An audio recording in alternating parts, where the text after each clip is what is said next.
നിങ്ങളുടെ favourite shows ഇനി ഒരിക്കലും മിസ്സാവില്ല. ഇപ്പോൾ C5 കാണും നിങ്ങളുടെ ഫേവറേറ്റ് ഷോസ് തികച്ചും സൗജന്യമായി.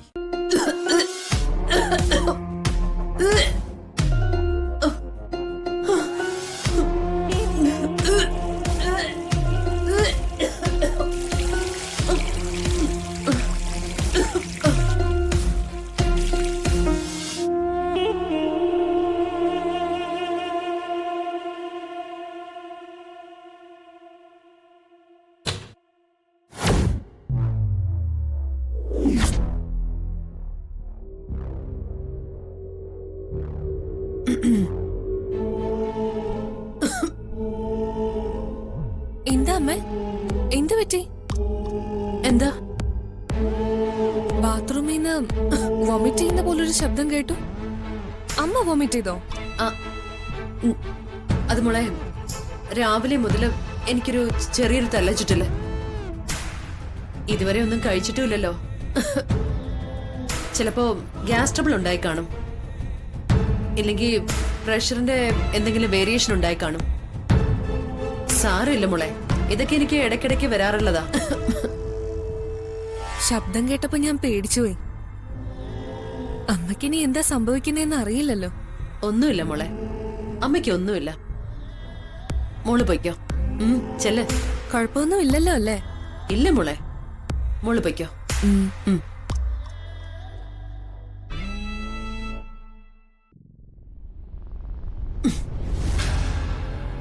ഭാഗ്യം, ഏതായാലും അവൾക്ക് സംശയമൊന്നുമില്ല. ആന്റി,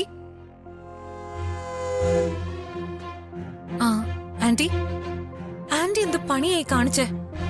ആന്റി എന്തിനാ വിഷം ചേർത്ത പായസം കുടിച്ചേ? അറിഞ്ഞോണ്ട് ആരെങ്കിലും അത് കുടിക്കോ? ഞാൻ തന്നെ ഞെട്ടിപ്പോയി. ഗോപിയുടെ ഒരു സംശയം ഉണ്ടാവുമ്പോ അത് മാറ്റിക്കൊടുക്കണ്ടേ?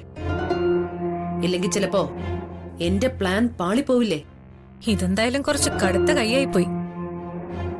വിഷം ഉള്ളിച്ചെന്നാ അത് അപകടമല്ലേ? എന്നിട്ട് ആന്റി എന്താ ഇപ്പൊ ചെയ്തേ? ഞാനത് വോമിറ്റ് ചെയ്ത് കളഞ്ഞു. എന്നാലും ആന്റി സമ്മതിക്കണം. പറയുന്നതുകൊണ്ട് ഒന്നും തോന്നരുത്. ആന്റി ഒരു അപാര ജന്മം തന്നെ. മോളെ, വലിയ ചില കാര്യങ്ങൾ സാധിക്കണമെങ്കിൽ നമ്മൾ ചിലപ്പോ ഇതുപോലുള്ള ചില റിസ്കുകളൊക്കെ എടുക്കേണ്ടി വരും. പക്ഷെ ഞാൻ വല്ലാതെ അങ്ങ് പേടിച്ചു പോയി ആന്റി. ഇനി നീ പേടിക്കണ്ട, അത് മുഴുവൻ ഞാൻ വോമിറ്റ് ചെയ്ത് കളഞ്ഞിട്ടുണ്ട്. അല്ല ആന്റി, എന്താ ആ പായസം ഗാർഗിയുടെ കയ്യിൽ കൊടുത്തുവിട്ടത്? റിയ, പായസം ഞാനോ നീയോ കൊണ്ടു കൊടുത്താ ചിലപ്പോ പാർവതിക്ക് സംശയം ഉണ്ടാവും.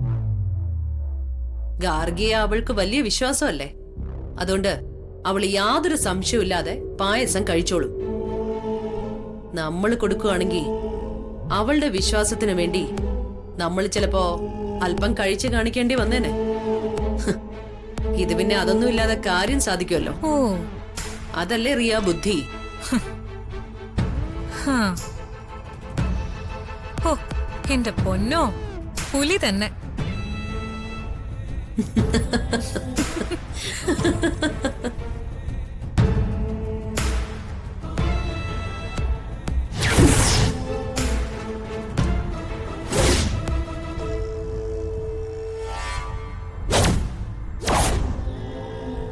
ഡൗൺലോഡ് ചെയ്യൂ C5 ആപ്പ്. കാണൂ എല്ലാ എപ്പിസോഡുകളും സൗജന്യമായി.